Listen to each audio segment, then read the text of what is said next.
আসসালামু আলাইকুম, স্বাগত জানাচ্ছি আরটিভি দুপুরের সংবাদে। আপনাদের সাথে আছি আমি সালিয়া পারভিন সাথী। হাসিনা সহ 7 জনের বিরুদ্ধে আন্তর্জাতিক অপরাধ ট্রাইব্যুনালে নিজের গুমের অভিযোগ জমা দিয়েছেন বিএনপির স্থায়ী কমিটির সদস্য সালাউদ্দিন আহমেদ। সকালে আন্তর্জাতিক অপরাধ ট্রাইব্যুনালের প্রধান প্রসিকিউটর তাজুল ইসলাম তার অভিযোগটি গ্রহণ করেন। এ সময় শেখ হাসিনা সহ গুম খুনে জড়িত সবার বিচার নিশ্চিত করার দাবি জানিয়েছেন সালাউদ্দিন আহমেদ। এছাড়াও গুমের ঘটনায় এখন পর্যন্ত যারা গ্রেপ্তার হয়েছেন তাদের সাজা এবং যারা পালিয়ে গেছেন তাদের খুঁজে বের করারও দাবি জানান তিনি। এর আগে গত 15 অক্টোবর গুম সংক্রান্ত কমিশনার নিজের গুমের অভিযোগ জমা দিয়েছেন বিএনপির এই নেতা। 2015 সালে 10 মার্চ রাজধানী উত্তরা থেকে গুম হন সালাউদ্দিন আহমেদ।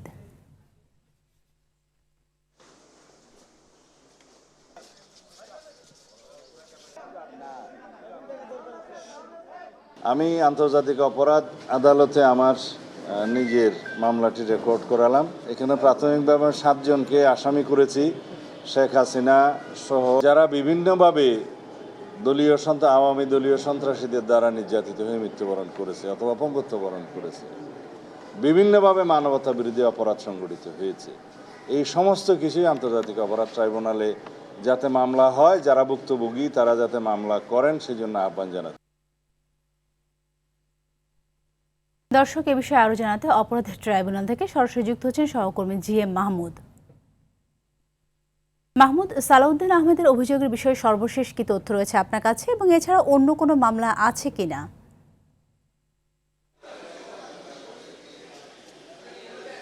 সাথী, সকাল 11:30টায় বিএনপি স্থায়ী কমিটির সদস্য সালাউদ্দিন আহমেদ তিনি সশরীরে ট্রাইব্যুনালে হাজির হন। হাজির হয়ে চিফ প্রসিকিউটরের কাছে কিন্তু অভিযোগপত্র দাখিল করেন। এ সময় কিন্তু তার সাথে বিএনপিপন্থী বেশ কিছু আইনজীবী এবং অন্যান্য নেতাকর্মীরাও উপস্থিত ছিলেন। তো অভিযোগপত্র তিনি জমা দেন, যেখানে আসলে শেখ হাসিনাকে প্রধান আসামি করে একই সাথে কিন্তু সাবেক স্বরাষ্ট্রমন্ত্রী আসাদুজ্জামান খান কামাল, সাবেক আইজিপি বেনজির আহমেদ সহ 7 জনকে তিনি আসামি করেন।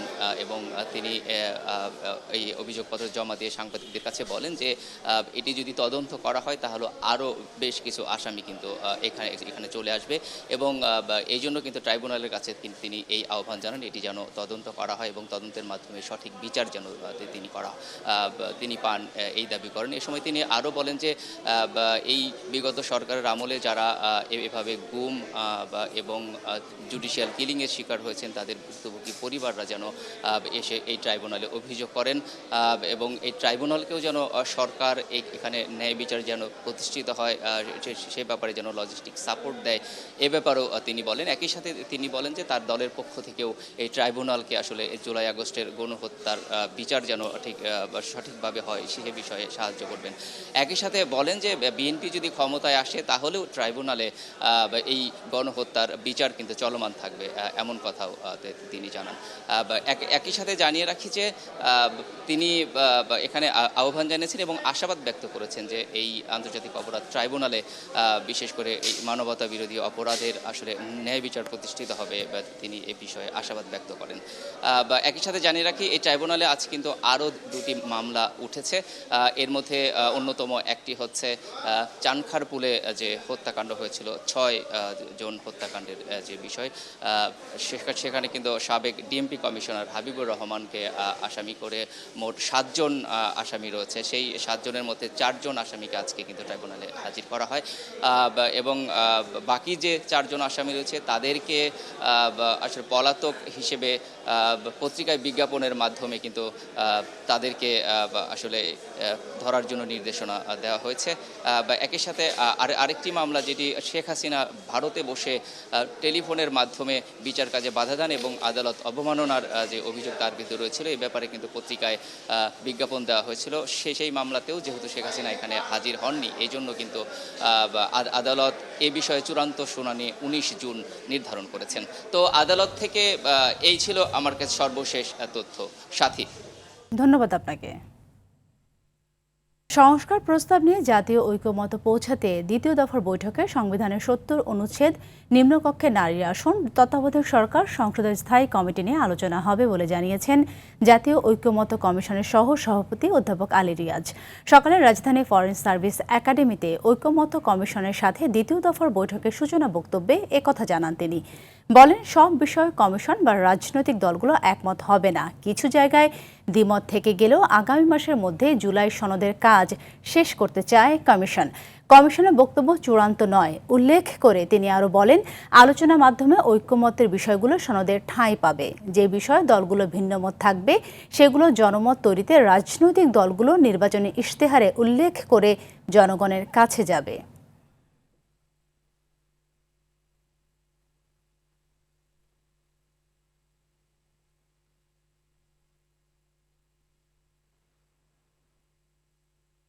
দর্শক, সভার সর্বশেষ অবস্থা জানাতে রাজধানীর বেইলি রোডের ফরেন সার্ভিস একাডেমি থেকে আমাদের সাথে এখন সরাসরি যুক্ত হচ্ছেন সহকর্মী জাহিদ রহমান।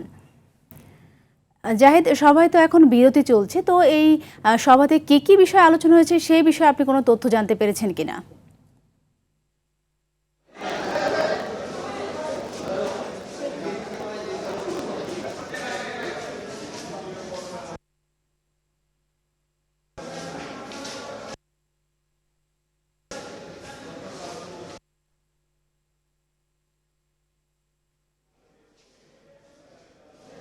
সাথে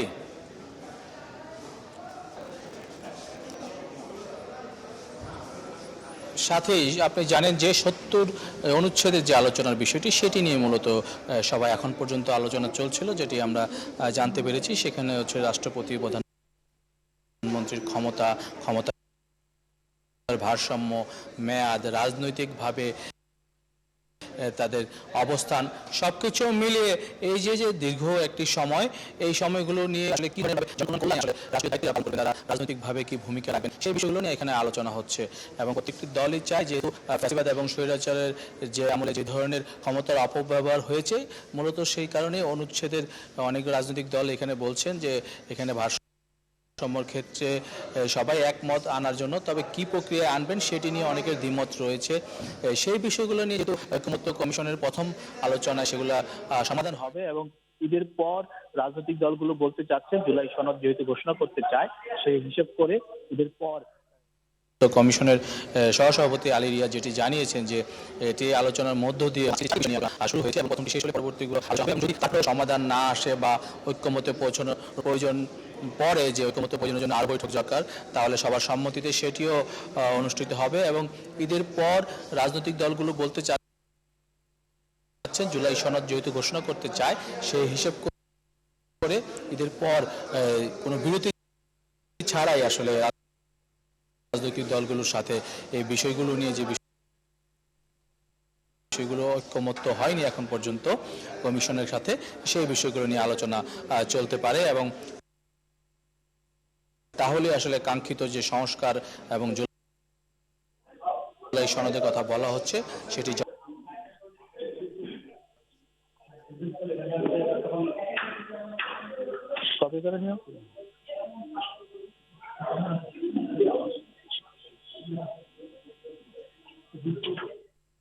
ধন্যবাদ আপনাকে। স্বৈরাচার শেখ হাসিনা দোসর ৪৪ জনকে আমলাকে অপসারণ না করার প্রতিবাদে সচিবালয় অভিমুখে পদযাত্রা করেছে জুলাই অভ্যুত্থানের সংগঠনগুলোর জোট জুলাই ঐক্য। তবে পুলিশের বাধার মুখে শিক্ষা ভবনের সামনে অবস্থান নিয়েছে আন্দোলনকারীরা। এর আগে বেলা 12:30টায় শাহবাগ থেকে মিছিল নিয়ে সচিবালয় অভিমুখে যাত্রা শুরু করেছে সংগঠনটি। তাদের অভিযোগ, বেঁধে দেওয়ার সময় পেরিয়ে গেলেও বিভিন্ন মন্ত্রণালয় সহ সরকারি প্রতিষ্ঠানে কর্মরত স্বৈরাচার দোসর ৪৪ জন আমলাকে অপসারণ না করায় তারা দেশ বিরোধী নানা ষড়যন্ত্র করছে।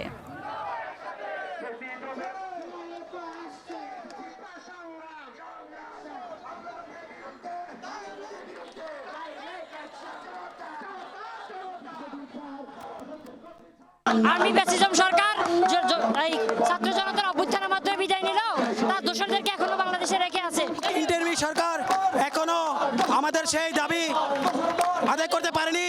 এই জন্য আমরা জুলাই ঐক্য ব্যানারে আন্দোলনে নামতে বাধ্য হয়েছি। সরকারকে নিয়ে সহজভাবে যেভাবে করলে স্বাভাবিকভাবে এই সিদ্ধান্তে সেই জন্য আমরা শান্তিপূর্ণভাবে এখানে দাঁড়িয়েছি। এবং এটার একটা নেগেটিভ ইম্প্যাক্ট আছে অনেক। পরে অন্যান্য আন্দোলনকারী যারা তারা সচিবালয়ের সামনে আসতে চায়, ওই জন্য আমরা তাদেরকে একটু বলে বুঝাইতে পারছি যে তারা এখানে অবস্থান নিয়েছে, আমরা তাদের প্রতিনিধি পাঠিয়ে দিব, এরপর তারা রাস্তাটা ছেড়ে দিবে। ফ্যাসিবাদ নির্মূলে সুষ্ঠু ও গ্রহণযোগ্য নির্বাচন দরকার বলে জানিয়েছেন জামায়াতের আমির শফিকুর রহমান। দুপুরে রাজধানীর এক হোটেলে নিবন্ধন পরবর্তী রাজনীতি নিয়ে সংবাদ সম্মেলনে তিনি কথা বলেন। নির্বাচন কমিশন বিশেষ কাউকে সুবিধা না বলেও আশা করেন জামায়াতে আমির সবার সঙ্গে মর্যাদাপূর্ণ সম্পর্ক করতে চান উল্লেখ করে তিনি বলেন, রাজনীতির সমাজ সার্বভৌমত্বে কেউ হস্তক্ষেপের চিন্তা করলে তা মেনে নেওয়া হবে না।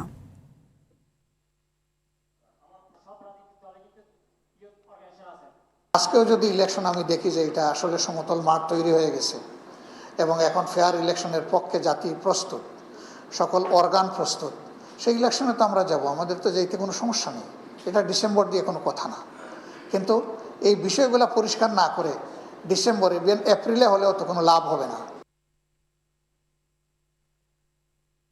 বিএনপি নেতা ইশরাক হোসেনকে ঢাকা দক্ষিণ সিটি কর্পোরেশনের মেয়র হিসেবে শপথ পড়ানোর দাবিতে আজও নগর ভবনে অবস্থান কর্মসূচি চলছে। গেল 18 দিন ধরে এই কর্মসূচি পালন করছেন ইশরাক সমর্থকরা। ঢাকাবাসী ব্যানারে এই কর্মসূচিতে ইশরাকের সমর্থকদের পাশাপাশি সিটি কর্পোরেশনের কর্মচারীরা রয়েছেন। মূল ফটকসহ বিভিন্ন বিভাগীয় অফিসের গেটে তালা লাগিয়ে কর্মসূচি পালন করায় নগর ভবনের বেশিরভাগ সেবা কার্যক্রম বন্ধ রয়েছে।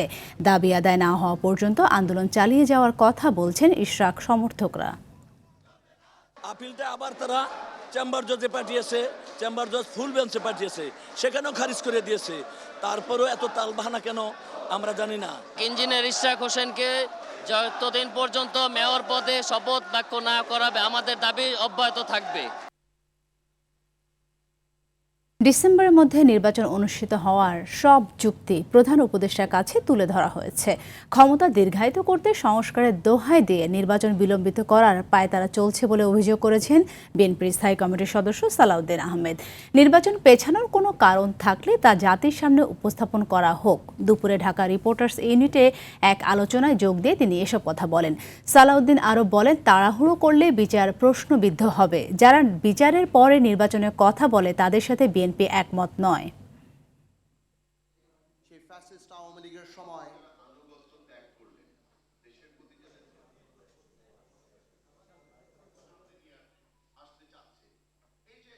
সংস্কার বাস্তবায়ন নিয়ে এমন সব প্রক্রিয়ার বিষয় উত্থাপন করেছে, তাতে করে মনে হবে যে নির্বাচন না হলেই তাদের জন্য ভালো। যতদিন ক্ষমতা দীর্ঘায়িত করা যায় কারো কারোর জন্য সেটা সুখের বিষয় বটে। একটিও কারণ নাই যে কারণটা দেখিয়ে ডিসেম্বরের পরে নির্বাচন হওয়া যায়। আমরা গতকালকেও সেই প্রশ্নটা উত্থাপন করেছি যে একটি মাত্র যুক্তিও যদি থাকে সেটা আপনারা উত্থাপন করুন, কেন ডিসেম্বরের পরে নির্বাচন হবে। সুতরাং ডিসেম্বরেই যথেষ্ট দেরি, এর আগেও নির্বাচন করা সম্ভব, আমরা ইতিপূর্বে অনেকবার বলেছি। বাজেটের জটিল হিসাব নিকাশ বোঝেন না সাধারণ মানুষ। তাদের প্রত্যাশা যাবিত জীবনের ব্যয় যেন কমে আসে। এ লক্ষ্যে সরকারকে বাজেট সাজানোর পরামর্শ তাদের। এদিকে শিক্ষা, স্বাস্থ্য ও কৃষি খাতে বাজেট কমানো নিয়েও উদ্বেগ জানিয়েছেন বিশ্লেষকরা। এছাড়াও প্রস্তাবিত বাজেট আগের সরকারেরই ধারাবাহিকতা বলছেন তারা। বিস্তারিত আব্দুর রহিমের রিপোর্টে। জাতীয় বাজেটকে দেশের অর্থনৈতিক দলিল হিসাবে মূল্যায়ন করা হয়, তবে এই দলিলের প্রতি সাধারণ মানুষের আগ্রহ কম। আশাবাদী হওয়ার চেয়ে তাদের মধ্যে ঘুরে বেড়ায় নিরাশার মেঘ। আয়ের সঙ্গে পাল্লা দিয়ে পরিবারের খরচ সামলাতে হিমশিম খাওয়া মানুষের চাওয়া যেন কম থাকে নিত্য পণ্যের দাম। অন্তর্বর্তীকালীন সরকার আসার পরে ভাবছিলাম যে সবকিছুর দাম কমবে, অনেক দিক দিয়ে আমাদের সামনের দিকে আমরা মুভ করতে পারবো। আমরা আসলে সেই অনুপাতে আমাদের আশা পূরণ করতে পারে নাই। ভোক্তারা বলেন, সম্প্রতি দ্রব্যমূল্যের দাম নিয়ন্ত্রণে এসেছে, তবে তা নিম্ন ও নিম্ন মধ্যবিত্তের নাগালের মধ্যে নিয়ে আসার দাবি তাদের। এই যে আমাদের নিত্য প্রয়োজনীয় মোবাইল, ফ্রিজ, ইলেকট্রিক যে পণ্যগুলো দাম বাড়লো, এগুলো আমাদের জীবনের সঙ্গে জড়িত, এগুলো আপনি কখনো অ্যাভয়েড করে চলতে পারবেন না। এর ফলে আমরা সবসময় নিম্নবিত্ত এবং মধ্যবিত্ত যারা, তারাই সবসময় সাফার করি। সাধারণ মানুষের যে খাদ্য সামগ্রী যেগুলো আছে, এগুলো যদি দাম বাড়ে অবশ্যই সেটা নাগালের বাইরে গেলে তো অবশ্যই তাদের দুর্ভোগ বাড়বে। বাজেটেও বাড়ে, বাজেটের বাইরে গিয়েও দাম বাড়ে। যেমন বলা হচ্ছে সাবানের দাম বাড়বে, সাবানের দাম তো 2 মাস আগেই 5 টাকা করে 70 টাকাটা 75 টাকা হয়ে রয়েছে। এবং আরও বাড়বে। এগুলো নিয়ে কথা বললে আর লাভ হবে না। গণঅভ্যুত্থান পরবর্তী অন্তর্বর্তী সরকারের বাজেটে বৈষম্য বিলোপ হবে বলে প্রত্যাশা থাকলেও মূল দর্শনের সঙ্গে সামঞ্জস্য দেখছেন না গবেষণা সংস্থা সিপিডি। নিম্ন মধ্যম আয়ের মধ্যে যারা পড়েছে তাদের কিন্তু এই করের প্রবৃত্তিটা, কর দেওয়ার হারটা কিন্তু তাদের ক্ষেত্রে বেশি যেয়ে পড়বে। আবার যারা উচ্চ পর্যায়ের রয়েছে আয়ের, উচ্চ আয়ের, তাদের ক্ষেত্রে অনেক কম পড়বে। সেখানে একটা আমরা দেখছি যে একটা বৈষম্যর চিত্র দেখা যাচ্ছে। আব্দুর রহিম, RTV, ঢাকা। ঈদ যতই ঘনিয়ে আসছে বাড়ছে ঢাকা টাঙ্গাইল মহাসড়কে গণপরিবহন ও পশুবাহী গাড়ির চাপ। ছোট ছোট অনেক কারখানা ছুটি ঘোষণা করায় ঈদ উদযাপন করতে বাড়ি যাচ্ছেন শ্রমিকরা। সরকারি ছুটি শুরুর আগে আবার অনেকেই চলে যাচ্ছেন বাড়িতে। এতে মহাসড়কে গাড়ির দীর্ঘ লাইন পড়তে শুরু করেছে। যানজট নিরসনে মহাসড়কে দায়িত্ব পালন করছে সেনাবাহিনী ও পুলিশ। এদিকে উত্তর ও দক্ষিণাঞ্চলের শ্রমজীবীরা বাড়ি ফিরতে শুরু করায় ও উত্তরাঞ্চল থেকে পশুবাহী যানবাহন ঢাকায় প্রবেশ করায় যানবাহনের চাপ বাড়ছে। সিরাজগঞ্জের যমুনা সেতু পশ্চিম সংযোগ মহাসড়কে 24 ঘন্টায় যমুনা সেতু অতিক্রম করেছে প্রায় 30,000 যানবাহন।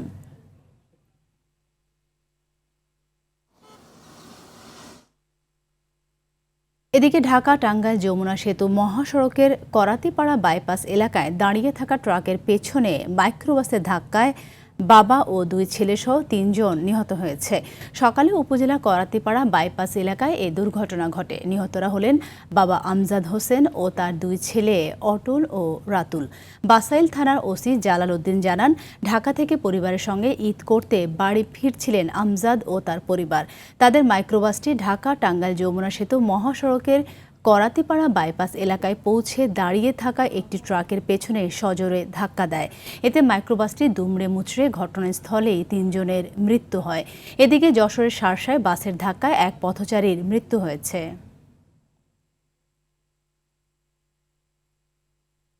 প্রতিদিনই হত্যা, ছিনতাই, চুরি ডাকাতির মতো কিছু না কিছু ঘটছেই। ফলে ঈদে ফাঁকা ঢাকার নিরাপত্তা নিয়ে মানুষের মধ্যে রয়েছে শঙ্কা। এখনো পর্যন্ত অক্সিলারি ফোর্সের সদস্যদের সঙ্গেও যোগাযোগ করেনি পুলিশ। এরই মধ্যে বাসা বাড়ি ফাঁকা রেখে বাড়িতে যাওয়া নিয়ে নগরবাসী রয়েছে আতঙ্কের মধ্যে। পুলিশ বলছে, ঈদের ছুটিতে নিরাপত্তার জন্য নগর পুলিশের সব ইউনিটের পাশাপাশি সাদা পোশাকে গোয়েন্দা নজরদারি থাকবে। আরও জানাচ্ছেন দীপন দেওয়ান।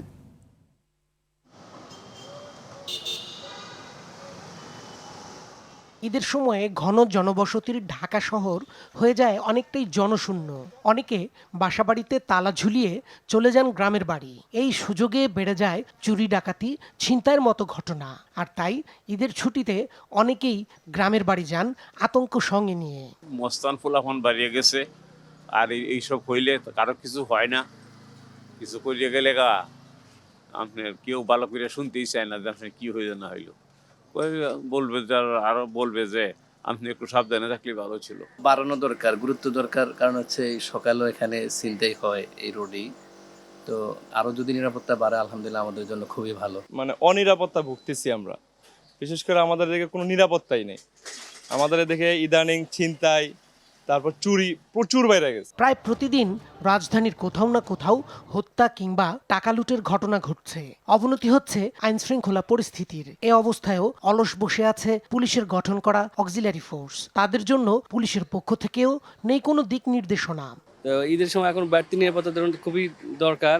গ্রামে অনেক আমাদের মালিক, ফ্ল্যাট মালিক বাড়ি গ্রামে যাবেন, এই জন্য আমাদের পুলিশের পক্ষ থেকে কোনো নির্দেশনা পাই নাই, এখনো পর্যন্ত কোনো কেউ আসে নাই।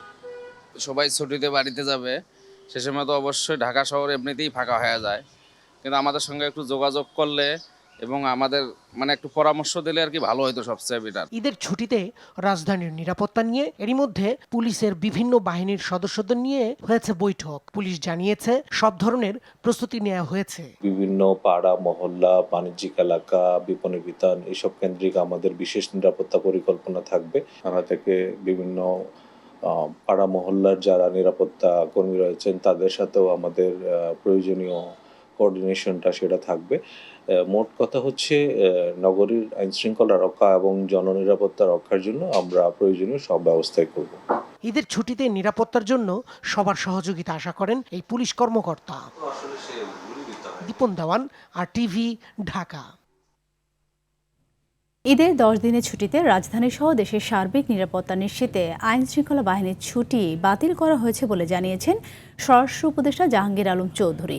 দুপুরে সচিবালয়ে ঈদ যাত্রা নির্বিঘ্ন করতে মালিক শ্রমিকদের সঙ্গে বৈঠক শেষে তিনি এ কথা জানান। যাত্রী বেশে ডাকাতি ঠেকাতে পদক্ষেপের পাশাপাশি অতিরিক্ত ভাড়া আদায়ের বিরুদ্ধেও ব্যবস্থা নেওয়ার নির্দেশ দেন স্বরাষ্ট্র উপদেষ্টা। সময় যাত্রী ছদ্মবেশে ডাকাত এরা কিন্তু বাসে উঠে পড়ে, এই জন্য সবারই ছবি নেওয়া হবে এবং এই ছবিটা শুধু যেই সময় একেবারে লাস্ট, যেমন ধরেন আমিন বাজার থেকে আর তারা কোনো যাত্রী নেবে না, তা আমিন বাজারে ছবি উঠে বাসের দরজা তারা বন্ধ করে দিবে। ফিটনেসবিহীন গাড়ি কোনো অবস্থায় রাস্তায় চলতে দেওয়া হবে না। ঈদ ঘনিয়ে আসায় বাগুড়ায় জমে উঠেছে কোরবানির পশুর হাট। এবার চাহিদার তুলনায় কোরবানির পশুর সংখ্যা বেশি রাখা হয়েছে। জেলার খামারি ও ব্যবসায়ীরা এখন পশু বেচাকেনায় ব্যস্ত। ঢাকা, চট্টগ্রাম, সিলেট সহ দেশের বিভিন্ন জেলায় পাইকারি ব্যবসায়ীরা এরই মধ্যে খামারিদের কাছ থেকে গরু কিনে বিভিন্ন জেলায় ব্যাপারীদের কাছে বিক্রি করছেন। তবে কোরবানির পশুর দাম নিয়ে সন্তুষ্ট নয় বিক্রেতারা। তারপরও চলতি বছর ঈদের বাজারে 600 কোটি টাকার গরু বিক্রির আশা খামারি ও ব্যবসায়ীদের। মাগুরা জেলা প্রাণী সম্পদ বিভাগের তথ্য দেওয়া অনুযায়ী জেলায় মোট 81,473টি পশু কোরবানির জন্য প্রস্তুত করা হয়েছে। জর্ডানের বিপক্ষে জয়ের মিশন নিয়ে 3 জাতি প্রীতির টুর্নামেন্টে আজ মাঠে নামবে বাংলাদেশ নারী দল। জর্ডানের কিং আবদুল্লাহ দ্বিতীয় স্টেডিয়ামে বাংলাদেশ সময় রাত 10টায় শুরু হবে ম্যাচটি। প্রথম ম্যাচে ইন্দোনেশিয়ার বিপক্ষে গোলশূন্য ড্র করে বাংলাদেশ নারী ফুটবল দল। সেই ম্যাচ থেকে পাওয়া আত্মবিশ্বাসকে পুঁজি করে এবার জয়ের মিশনে নামতে চায় পিটার বাটলারের শিষ্যরা। ম্যাচের আগে অনুশীলন শেষে সেই বার্তাটাই দিলেন সহকারী কোচ মাহবুবুর রহমান। দুপুরের সংবাদ এই পর্যন্ত। জেলা সংবাদ বিকেল 5:45টায় দেখার আমন্ত্রণ রইল। ধন্যবাদ সবাইকে।